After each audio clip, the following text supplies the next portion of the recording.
Transgender activist Malem Thongam, who has been on hunger strike since February 22, was again arrested by the police yesterday during her strike in front of BJP office.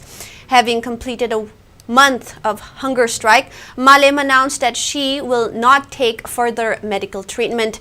Since the launch of her strike, Malem was arrested by the police several times and administered with medical treatment and released, only to continue the hunger strike again.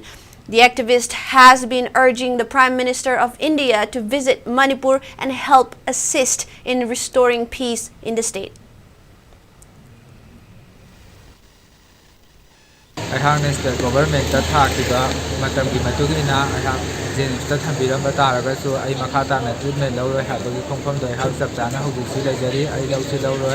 Maramaduna, I have Imphal scheme and the Mamaya by the Luxing, the Matin of Zaraga, I have to come to Makata and Sansan Bagidama, I have the study of the Tokera, I Makata and Amaya Sangamada, I think Yari Matung, I Makatana, Sansan by Same Saturday.